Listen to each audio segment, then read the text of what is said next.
Sempre que eu mostro no Instagram uma refeição com batatas ou com alguma fruta mais doce, chegam comentários do tipo: batata não é low carb, ou não pode comer banana. Semana passada não foi diferente. Ver um pedaço de batata numa refeição minha surpreendeu uma pessoa que me enviou uma mensagem dizendo que, por essa, ela não esperava. Esse não é um episódio sobre batatas, mas sobre as variações que a estratégia low carb pode ter dependendo do objetivo e das necessidades de cada pessoa.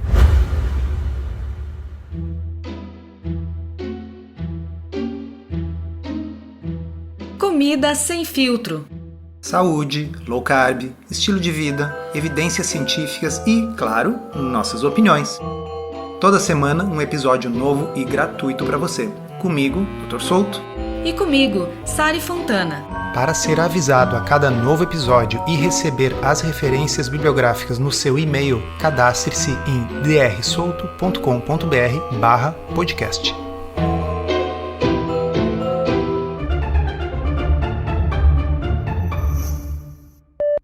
Sari, eu acho que a gente pode começar com você falando aí para os nossos ouvintes que refeição foi essa que causou tanta estranheza. Seria uma grande porção de batata frita? Ou quem sabe fosse uma travessa de purê de batata coberta de queijo? Na verdade foi um story que eu tirei uma foto, um zoom assim, do beef goulash, que é, na verdade, uma carne ensopada, uma carne de panela feita na pressão. E foi uma panelada grande em que eu coloquei uma cebola, tomate, uma batata, uma cenoura no meio de um monte de carne. Ainda finalizei com um pouquinho de vinho tinto. Procurem as receitas aí na internet, que vale a pena fazer. Eu não escrevi nesse story que era uma receita low carb, eu só citei os ingredientes, coloquei aquela foto e escrevi ainda no final que era uma comida quente e que abraça, porque no sul do Brasil está fazendo um frio de quase 0 grau. E esse tipo de comida ajuda a aquecer, é comida de verdade. Eu achei que era uma boa ideia compartilhar. E aí não demorou 5 minutos para chegar essa mensagem. Batatas? Por essa não esperava.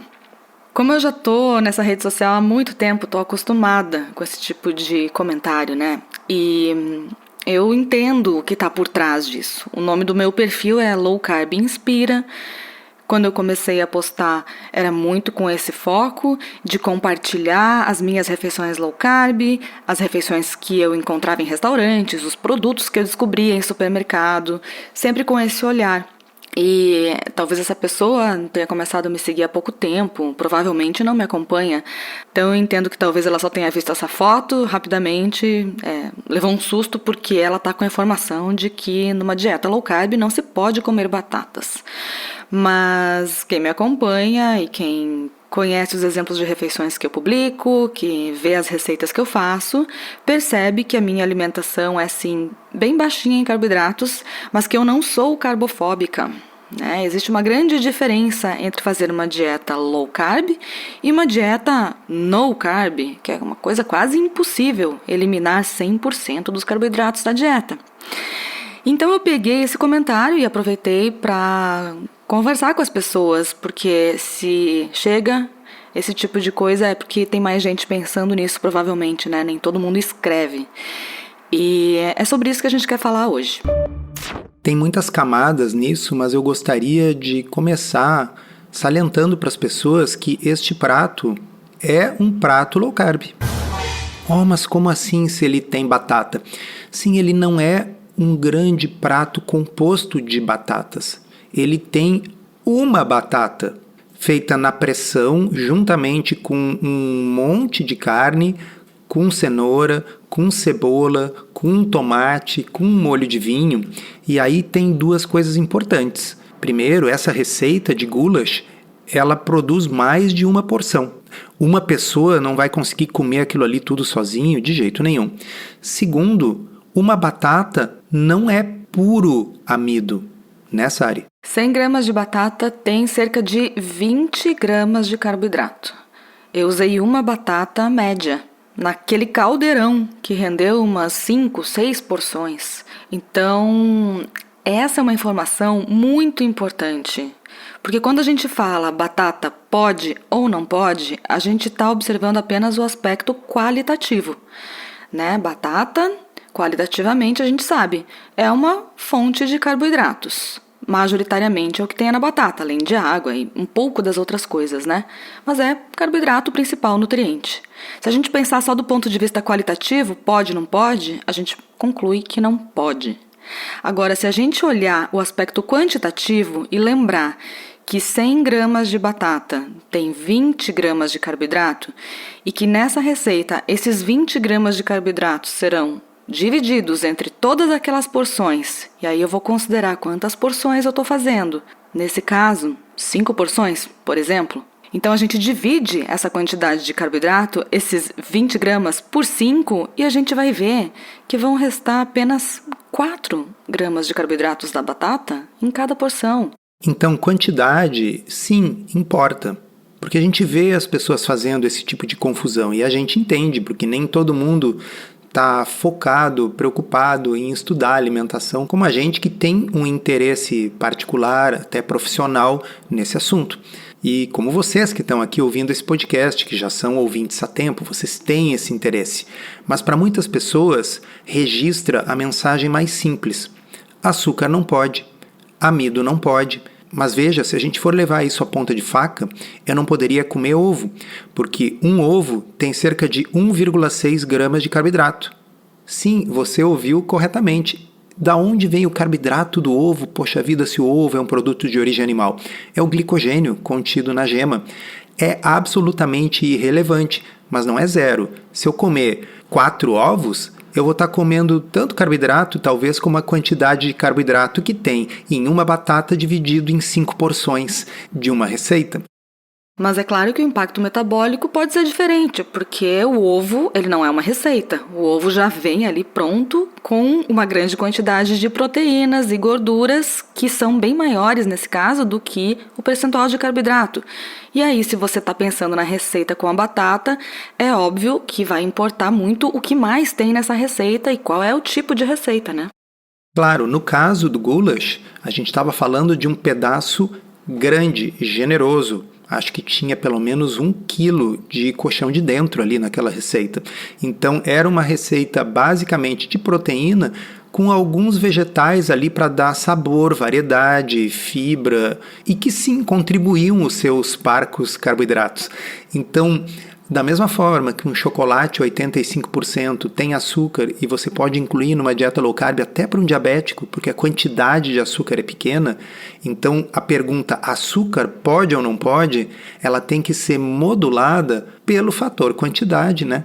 E tem uma coisa que eu considero bem importante e que eu usei de exemplo para explicar no Instagram, é que é muito diferente a gente consumir uma batata cozida no contexto de uma refeição do que extrair um amido dessa batata e usar esse amido como um ingrediente para produzir um outro alimento, por exemplo, uma batata Pringles, né? Que não tem nada a ver com aquela batata in natura que apenas foi cozida e temperada. Qual é a chance real de consumir pouca batata Pringles ou qualquer outra similar? Eu não consigo. Não consigo. Se eu começo, se eu abro um pacotinho, eu só paro quando termina. Mas eu também não consigo comer uma grande quantidade de batata cozida. Primeiro porque ela não tem tanta graça, digamos assim, ela não é hiperpalatável, não está cheia de temperos que estimulam o meu paladar de uma forma intensa, exagerada. A batata, ela dá saciedade, ela ocupa um espaço no meu estômago, né? Chega uma hora que, pronto, chega, a gente simplesmente para de comer, naturalmente. É muito diferente de um alimento que foi desidratado e que está ali cheio de aromas que fazem com que a gente queira comer sempre mais. Então não é porque a gente entende que consumir uma pequena quantidade de um alimento rico em carboidratos é possível de vez em quando, que a gente vai extrapolar esse conceito para então concluir que tudo bem, eu posso comer um pouquinho de qualquer coisa que tenha isso, porque a gente sabe que na prática isso não se aplica. Isso que você mencionou, Saris, sobre ser desidratado ou não faz muita diferença, porque quando a gente diz que a batata é 20% amido, significa que a grande maioria da batata é água. Então você come um volume grande de comida com uma quantidade relativamente pequena, tanto de carboidratos como de calorias. É muito diferente da batata Pringles, por exemplo, em que praticamente o peso todo dela é o amido. Ela é extremamente desidratada, por isso que ela é tão crocante.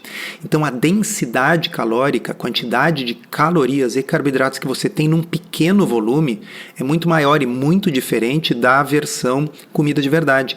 E mesmo se você pegar o exemplo mais simples, não industrializado, de uma batata frita, a batata frita, além de ser hiperpalatável, quer dizer, muito gostosa pela mistura da gordura, da fritura com o sal, ela também desidrata no processo. Então é muito mais fácil de comer bastante carboidrato com bastante caloria, porque as calorias de gordura chegam a compor até 50% do peso de uma batata frita. A densidade calórica, portanto, fica elevadíssima. Outra coisa que eu comentei é que hoje em dia eu não faço mais uma low carb tão estrita como eu já fiz no passado. Quando eu comecei a estratégia, eu precisava controlar a minha compulsão. Era essa a principal finalidade. Não era nem mais emagrecimento tanto naquele momento, porque eu já estava longe do meu peso máximo. Eu tinha ainda alguns 6 quilos para perder, mas não era tanto assim. Só que a dieta low carb me fez controlar a necessidade de mastigar o tempo todo, de petiscar. Então, naquele início, para mim foi muito importante eliminar todos os alimentos que eram gatilhos para essa compulsão. E justamente porque eu não conseguia moderar as quantidades, eu sabia que não dava para eu tentar comer um pouquinho de certas coisas que me descontrolavam. Então eu entendo que no início, e para muita gente, é mais simples a gente entender quais são as fontes de carboidrato, identificar essas fontes e eliminar, porque é apenas uma decisão. Assim você não precisa ficar o tempo todo pensando, porque isso também é cansativo, né? Você tentar consultar num aplicativo, calcular a quantidade, isso é cansativo. Então, quando a gente elimina, de certa forma fica mais simples, fica mais fácil de seguir e a gente erra menos. E eu fiz isso por muito tempo, me foi muito útil, porque eu senti esse benefício de conseguir focar nas refeições principais, fazer menos lanches, ter maior saciedade, maior controle. E esse entendimento da moderação, da inclusão dessas fontes de carboidrato de comida de verdade, tá? Não estou falando aqui de farinha, não estou falando de excesso de açúcar, porque essas coisas eu não consumo mais. Mas essas fontes de carboidratos, como raízes, como alguns vegetais, algumas frutas mais doces, elas foram reintroduzidas na minha dieta com o passar do tempo de uma forma muito consciente, né? Em pequenas quantidades, dentro do contexto, considerando que o restante das minhas refeições estão com um teor menor de carboidratos. E é por isso que a conta fecha, é por isso que hoje eu consigo moderar, eu consigo controlar, porque eu tive toda essa curva de aprendizagem.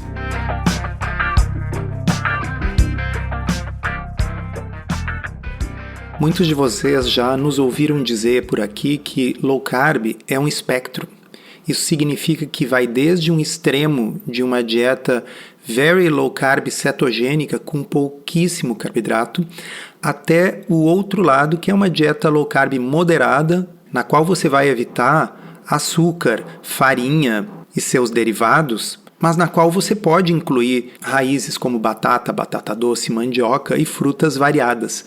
Então a primeira coisa que a pessoa tem que se perguntar é por que ela está seguindo esse tipo de estratégia alimentar. Porque a dieta cetogênica ela é uma intervenção terapêutica que muito pouca gente precisa.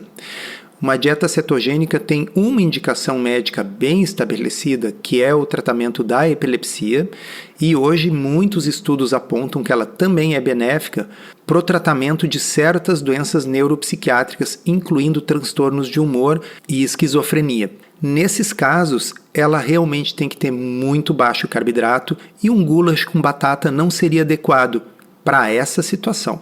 Diabéticos de difícil controle, como é o caso do diabetes tipo 1, como é o caso de um diabetes tipo 2 descompensado, desinsulinizado e que opte por usar a estratégia low carb para ter um controle ótimo da sua glicemia, tem que avaliar se essa quantidade de batata diluído num goulash vai elevar significativamente a sua glicemia e teria que medir, viu? Porque acaba sendo uma quantidade suficientemente pequena que eu não sei se elevaria significativamente, mas vá lá, que nessa situação a gente tenha que dar uma olhada para isso e talvez eu optasse por uma versão com cenoura e cebola, mas sem a batata. E aparentemente tem uma obra acontecendo aqui perto, embora todas as janelas estejam fechadas, talvez vocês ouçam umas marteladas no fundo, tá difícil de gravar só nos intervalos das pausas dessa obra, então desculpa, mas a gente precisa gravar hoje.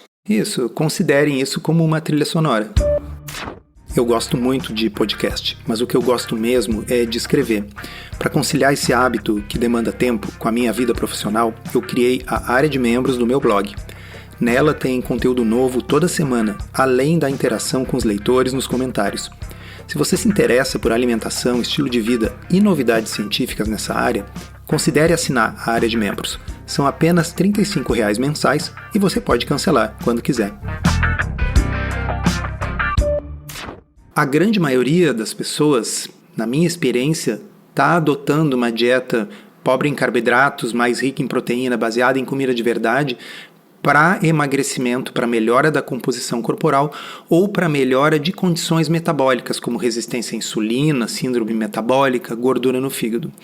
Essas pessoas não precisam fazer uma dieta cetogênica. Para essas pessoas, uma pequena quantidade de batata numa receita, como essa aqui que a gente descreveu, provavelmente não vai impactar em nada nos seus objetivos.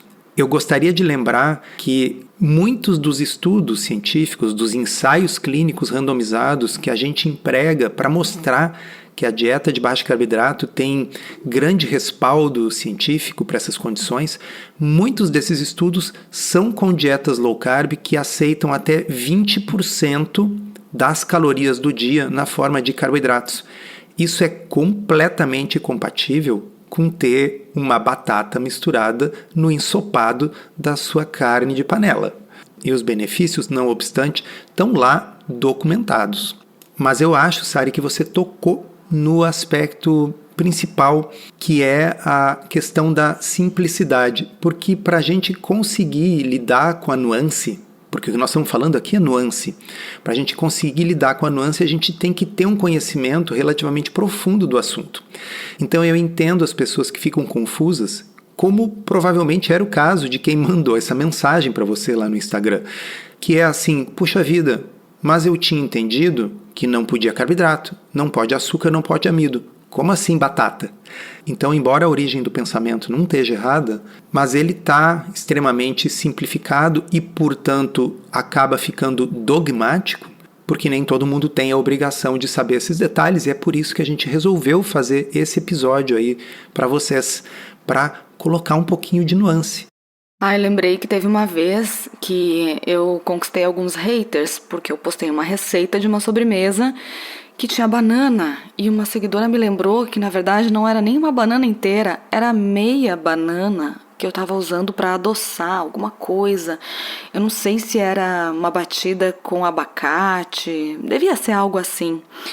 E, enfim, naquele momento a pessoa veio me dar um sermão nos comentários dizendo que eu estava disseminando desinformação, fake news, que aquela receita não era low carb. Então é uma situação parecida, né? Sim, a banana ela é uma fruta mais doce. Eu particularmente não consumo muita banana, mas adoro e de vez em quando tô com vontade, como banana e uso estrategicamente algumas receitas para dar um contraste, para trazer aí um dulçor e o sabor mesmo da banana, né? Uma delícia. Mas eu não como várias bananas por dia de lanche, não levo na bolsa, esse tipo de coisa. Primeiro que eu não vejo necessidade, mas eu não sinto essa fome para comer fruta como lanche, né? Mas eu acho que é preciso entender que se for um pouquinho e se for num conjunto, no contexto de uma receita, não vai ter nenhum problema. Às vezes a pessoa está com receio, está com medo exagerado de comer uma fatia de uma fruta e ela não come essa fruta. E aí ela vai lá e devora um pote de pasta de castanhas adoçada, pode ser até com estévia, com xilitol. E ela está consumindo ali 1.000 calorias de uma vez só, porque não quis consumir aquele pedacinho de fruta como sobremesa. Então a gente precisa entender que as quantidades importam e que o momento que a gente consome esses alimentos com um pouco mais de carboidrato, eles também fazem diferença. Comer uma fruta doce de manhã cedo em jejum vai ter um impacto muito maior do que comer uma fatia pequena depois de uma refeição completa. E agora estava me ocorrendo que talvez algumas pessoas possam estar confusas, tá, mas vocês não criticam determinados adoçantes que tem por aí porque eles têm impacto glicêmico, embora seja um impacto glicêmico que possa ser um pouco menor do que o do açúcar e daqui a pouco eles são usados em pequena quantidade, então qual a diferença? A diferença é o seguinte, uma banana ou uma batata são insubstituíveis de certa forma. O sabor que você vai ter ali e, por que não, os nutrientes, eles estão presentes especificamente nestes vegetais. Agora, o gosto doce, ele é possível de ser substituído com zero impacto glicêmico e calórico. Eu disse zero, é zero impacto. Portanto, se é para substituir o açúcar por outra coisa, porque se for para usar pouco, eu posso até argumentar que então use açúcar, mas se eu quero usar bastante e quero substituir, eu não posso aceitar algo que tenha impacto, mesmo que seja um pouco menos de impacto, porque eu tenho opções que também substituem o gosto doce e que não tem nenhum impacto. Vocês entendem?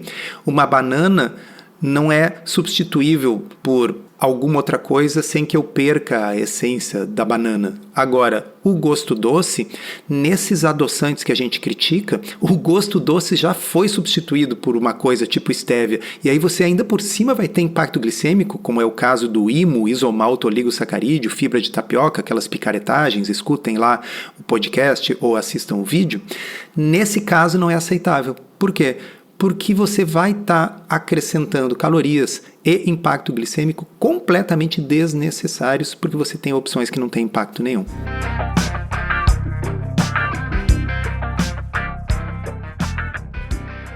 Voltando à batata, à banana, uma coisa que é importante a gente lembrar é que é sempre preferível a gente consumir o alimento na sua forma mais natural possível e com o menor número de transformações, por vários motivos. Eu acho que o principal é porque ali a gente consegue ter noção real da quantidade que a gente está comendo, sabe? Pensa assim, ó, você vai comer uma cenoura inteira crua, né? Qual é a quantidade de cenouras que você vai comer?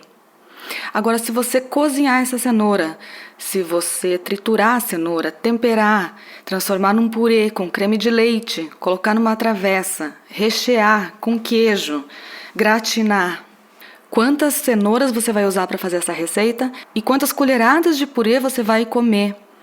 Vai ser provavelmente muito mais do que você teria comido na primeira situação. Sem falar na quantidade incrivelmente maior de calorias nessa receita aí que você descreveu, porque cenoura in natura é um negócio que tem pouquíssimas calorias. E certamente traz mais saciedade, né? Quando você está mastigando a cenoura, com todas as fibras, demora um tempo para você conseguir comer, mastigar, engolir. Tudo isso sinaliza para o cérebro que a gente está se alimentando e vai chegar uma hora que a gente vai parar de comer. Enquanto que o purê, ele já está ali mastigadinho pra gente, é só engolir, é rápido. A gente vai comendo só porque é gostoso, sem perceber, e quando vê a travessa, acabou. Isso também se aplica a outras situações, como sucos. Se a gente pensar numa laranja e for comer a laranja inteira, é muito mais difícil, tem que descascar a laranja, cortar, tirar sementes, mastigar, tem todo esse processo. Agora, uma vez que a gente transforma isso num suco, espreme diversas laranjas e coloca numa jarra, é muito mais rápido, mais fácil a gente beber aquele açúcar que foi concentrado da fruta numa quantidade muito maior do que ele tem na fruta original e sem as fibras, no caso do suco, né? Então, pessoal, salvo se você estiver fazendo uma dieta cetogênica terapêutica com indicação médica, não precisa ter medo de pequenas quantidades de batata assada ou cozida no contexto de uma receita de uma refeição mista. Encerramos assim esse episódio do Comida Sem Filtro, que foi idealizado, roteirizado e produzido por nós. Se você gostou, divulgue para os seus amigos e inscreva-se na sua plataforma preferida para não perder nenhum episódio. As informações contidas neste podcast são apenas para fins informativos e podem não ser apropriadas ou aplicáveis às suas circunstâncias individuais. Este podcast não fornece aconselhamento médico ou profissional e não substitui a consulta com um médico ou nutricionista. Não use este podcast para diagnóstico ou tratamento médico. Qualquer sugestão é apenas uma recomendação geral, que não é específica para qualquer pessoa ou doença em particular.